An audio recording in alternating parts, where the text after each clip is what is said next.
Please like and subscribe for more content like this. It was a warm July afternoon in 2025, and Liverpool's bold street thrummed with the vibrant pulse of summer life. The narrow, cobbled street, a beloved artery of the city's cultural scene, buzzed with activity. Locals sipped lattes at pavement surface. Tourists snapped photos of quirky shopfronts, and buskers strummed guitars under the shade of ornate Victorian lampposts, their melodies weaving through the chatter.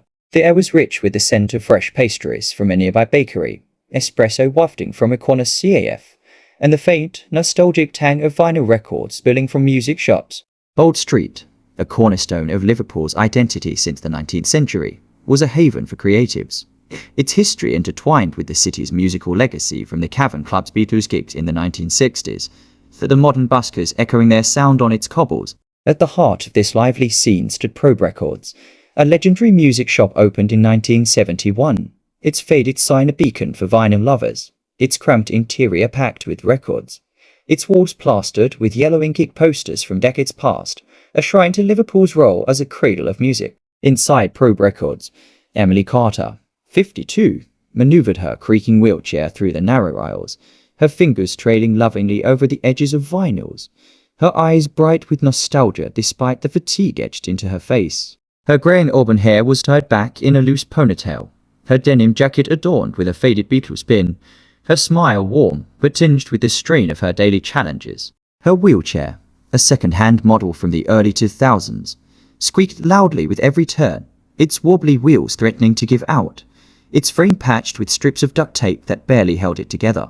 Emily, a lifelong Beatles fan, was searching for a copy of SGT, Pepper's Lonely Hearts Club Band, her late brother Michael's favorite album, its kaleidoscopic cover a vivid memory from their childhood. Her hands trembled slightly, a mix of excitement and the physical toll of her condition, a progressive neurological disorder diagnosed in her mid-30s that weakened her muscles and made mobility a daily battle. She paused at a Beatles display, humming with a little help from my friends, her voice soft but clear, a spark of joy lighting up the dim shop as she reached for the vinyl, her wheelchair protesting with a groan. Emily's life was a tapestry of resilience woven with love, loss, and music. Born in 1973 in Liverpool's Toxteth district, she grew up in a modest terraced house, the youngest of three, her parents toiling in factories to make ends meet. Her father, a dockworker, brought home stories of Liverpool's bustling port, while her mother, a seamstress, mended clothes late into the night, her singer machine humming like a heartbeat. Emily's older brother, Michael, a drummer with dreams of stardom, was her hero, introducing her to the Beatles at age 10 by spinning Revolver on their dad's battered turntable, its tracks like Eleanor Rigby and Tomorrow Never Knows, sparking her love for music. The Beatles, David Bowie, and the Kinks became her escape from the grit of Toxteth streets, their songs a refuge from her father's occasional tempers and the family's tight finances. At 20, Emily worked as a librarian, her love for books rivaled only by her passion for music, organizing community read-alouds while saving for concert tickets. Her diagnosis at 35, a rare neurological condition that progressively weakened her legs, upended her life, forcing her to rely on a wheelchair by her 40s. Michael's death in a car accident in 2005, at age 35, shattered her further, his loss a wound that never fully healed. Her husband, overwhelmed by her illness and their grief, left soon after, leaving Emily to raise their daughter, Grace, now 18, alone in a small Anfield flat on a disability pension. The wheelchair, bought second-hand, was a constant struggle, breaking down often, its repairs draining her savings.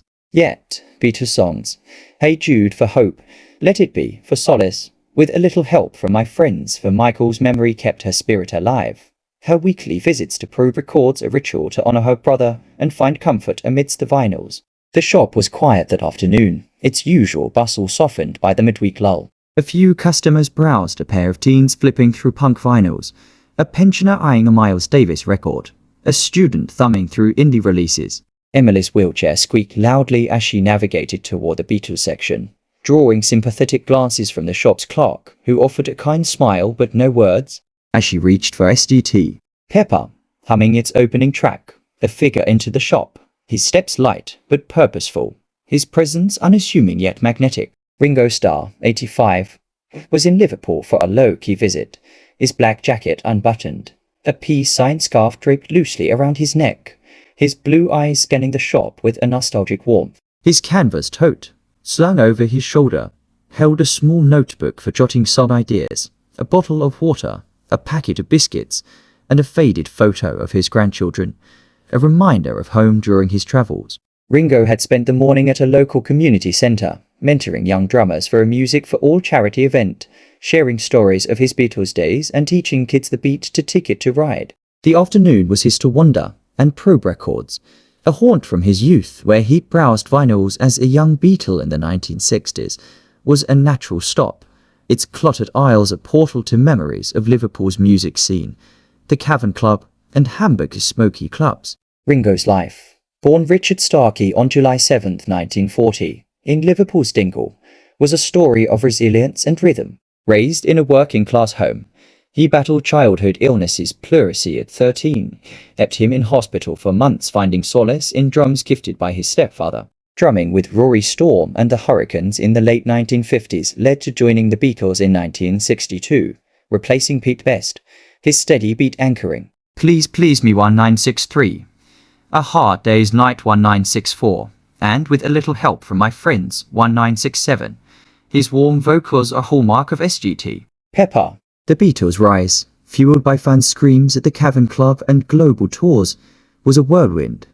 Their breakup in 1970 a heartbreak softened by Ringo's solo career and all-star band tours. At 85, he championed peace initiatives, supported charities like Nordoff Robbins, and remained tied to Liverpool's spirit, his heart stirred by fans like Emily, whose love for Beatles songs echoed the crowds that mobbed the band in 1964. Her humming, her struggling wheelchair, brought back memories of those fans, their faces alight with devotion, their lives touched by music's healing power. Ringo paused near the Beatles display, catching Emily's rendition of With a Little Help from My Friends, her voice soft but soulful, her wheelchair squeak a stark contrast to the melody. He approached gently, his Scouse accent warm and unassuming. All right, love. That's a fine take on With a Little Help. Big fan, are you? Emily looked up, her hand freezing on the SGT. Pepper vinyl, her eyes widening with disbelief. Ringo Starr.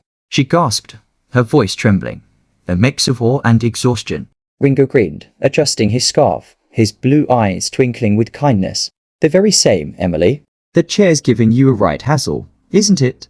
Mind if I take a look? He knelt beside her, his hands calloused from decades of drumming, inspecting the wheelchair's wobbly wheels and patched frame. This one's been through the wars. How long's it been like this? Emily, flustered but warmed by his genuine concern, opened up, her words spilling out her love for the Beatles, Michael's death, her diagnosis, the wheelchair's constant breakdowns, Grace's support. Your music's been my lifeline, she said, her eyes glistening. Michael loved SGT. Pepper. Coming here feels like he's with me. Ringo nodded, his own last is John Lennon in 1980, George Harrison in 2001. His mother Elsie's struggles resonating in her story. Music's like that, isn't it? Keeps the ones we love close. This chair, though it's not doing you any favors. Let's see what we can do. Without drawing attention, Ringo stepped outside, his phone to his ear, making a discreet call to a mobility shop a few streets away on Church Street. He returned 30 minutes later with a shop assistant pushing a sleek, new wheelchair, lightweight, adjustable, with smooth rolling wheels and a cushioned seat designed for comfort. Give this a go, Emily, Ringo said, his voice casual. No hint of seeking praise, his hands steady as he helped her transfer from the old chair. Emily, tears welling, settled into the new wheelchair, its ease a revelation, her movement smoother, her shoulders relaxing for the first time in years. Ringo, I can't, this is too much, she stammered, her voice thick with gratitude. He waved it off, his grin wide but humble. Just a little help from a friend, yeah? You keep humming those songs, and this'll get you round Probe a bit easier. He handed her a small peace sign keychain, its silver glinting in the shop's dim light. For you and Michael. Keep the music going. A small crowd had gathered customers. The clock, a busker peering through the window, phones raised, some wiping tears, others filming as Ringo adjusted the chair's footrests, his act quiet but profound, the shop's air heavy with emotion. The crowd was a vibrant tapestry of lives touched by the moment. Lucas Hayes, a 24-year-old barista from a nearby CAF, filmed the scene, his hands trembling, moved by his aunt's own struggles with a faulty wheelchair. Margaret Walsh, a 70-year-old retiree browsing folk records, paused, her heart full of memories of screaming at Beatles gigs in 1964 at the Liverpool Empire. Amina Patel, a 29-year-old nurse, watched, seeing her patient's mobility challenges in Emily's old chair. Jake Thompson, a 17-year-old drummer with a punk band, stopped flipping through vinyls, inspired by Ringo's humility, his own dreams of music fueled by Beatles records. The crowd, now a dozen strong, stood hushed, their phones capturing the moment, their faces reflecting awe, nostalgia, and shared humanity, as if Ringo's kindness had woven them into a fleeting community bound by music and compassion. Lucas's video, posted to X that evening with the caption "Ringo Starr buys wheelchair for struggling fan in Liverpool. Pure heart," exploded online, 2,000 views by nightfall, millions by morning, 1.5 billion in a month. #Ringo and Emily trending worldwide. Headlines blazed. Beatles' quiet kindness changes fans' life. Ringo Starr's heartwarming act goes viral. Comments flooded in. Ringo's a legend. Emily's smile is everything. This is why the Beatles endure. Paul McCartney tweeted from London, "Top man, Ringo. Big love to Emily." Yoko Ono shared. John Wood smiled at this. Peace and love. The video, raw and unpolished, became a global touchstone, its reach spanning cultures and generations, from Probe Records vinyl stacked aisles to screens worldwide, a testament to music's power to connect and kindness's ability to heal. Emily's story was one of resilience forged through hardship and love. Her neurological condition limited her body, but not her spirit, sustained by Beatles songs and memories of Michael, who drummer longed to come together in their childhood home. Her old wheelchair, a constant source of frustration, had confined her movements, making trips to Probe Records a laborious pilgrimage. Ringo's gift, unprompted and free of fanfare, was a lifeline, the new wheelchair restoring her independence, its smooth glide a stark contrast to the squeaking struggle of her old one. Grace, now studying art at university, cried when Emily told her, "Their Anfield flat filled with Beatles music that night, with a little help from my friends on repeat." At home in Los Angeles, Ringo watched Lucas's video, his wife Barbara teasing, "You're a softie, aren't you?" His life childhood illness, the Beatles' rise, the loss of John and George echoed in Emily's resilience, her love for SGT. Pepper, a mirror of the fans who packed the Cavern Club in 1962. In his studio, lined with drums and photos of his Beatles days, Ringo jotted a rhythm inspired by Emily's hum, a private beat kept unsung but sacred. Through a Liverpool disability charity, he sent Emily a signed Revolver vinyl, with a note for Emily and Michael. "Keep the music going, Ringo." The ripple effect transformed Bold Street and beyond. Lucas donated his videos ad revenue tens of thousands of pounds to mobility charities, visiting Emily with a coffee and hearing her stories of Michael's drumming. Margaret volunteered at an Anfield community centre, teaching seniors about Beatles history, her memories of 1964 gigs fueling her passion. Amina advocated for better wheelchair access at her hospital, inspired by Emily's struggle, her patients' faces in her mind. Jake joined a local music program, mentoring young drummers, his punk band covering Yellow Submarine for charity. Probe Records became a pilgrimage site. Customers left notes for Emily by the Beatles display. Buskers outside played Hey Jude, their coins piling up for local causes. The shop hung a photo of Ringo and Emily, its frame nestled among gig posters. Customers sharing Beatles memories over vinyls. The stories of 1,960 seconds concerts weaving a tapestry of nostalgia. Bold Street glowed with renewed purpose. The CAF next door offered Emily free teas. A busker collective invited her to their gigs. A local artist painted a mural of Ringo pushing the wheelchair, its colours bright against Probe's brick wall. The charity connected Emily with support groups, her outings to Probe easier, her with a little help. Now a performance for Grace, who sketched the scene. Liverpool rallied shopkeepers donated to disability funds.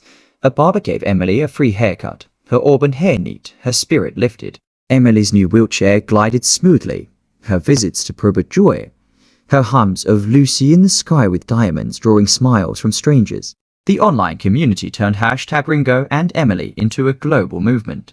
Doris Harper, a 75-year-old from Kent, watched with her knitting group, recording screaming at a 1964 Beatles gig, Typing on X, Ringo's kindness is why we love them heart and soul. Sophie Patel, a 16-year-old from Manchester, busked Let It Be outside Piccadilly Station. Her TikToks raising thousands for mobility charities, inspired by Emily. Sanjay Patel, a 30-year-old nurse, showed the video to elderly patients. Their frail voices singing Hey Jude, moved by Ringo's act. A Tokyo Beatles fan club sent Emily a scarf with peace signs. A New York street band covered with A Little Help in Central Park. A Sydney pensioner, Margaret, taught her music class Love Me Do, tears falling as she shared Emily's story. The videos reach 1.8 billion views in 6 weeks, spawned headlines. Ringo Starr's kindness inspires world. Beatles gift changes fans' life. Music schools saw spikes in drum lessons. Kids citing Emily's story. Ringo's words a mantra. Just a little help from a friend. Emily's life transformed. Her new wheelchair a symbol of freedom. She joined a local music group, singing Beatles songs with grace. Her condition still a challenge, but her spirit soaring. Probe Records became her haven. Her SGT. Pepper, vinyl a treasure beside Michael's old drumsticks. The charity offered counseling, her bond with Grace strengthened by sing-alongs. Bold Street's community embraced her. CAF owners waved. Buskers played for her. The mural a landmark. Doris's group sent a knitted blanket with Beatles lyrics. Sophie's busking funded instruments. Sanjay's patient sang. Tokyo's scarf arrived. New York's cover played. Sydney's class danced. Emily's hum, once a whisper, rang out, proving kindness and music endure, one note at a time. Please don't forget to like, comment, and subscribe.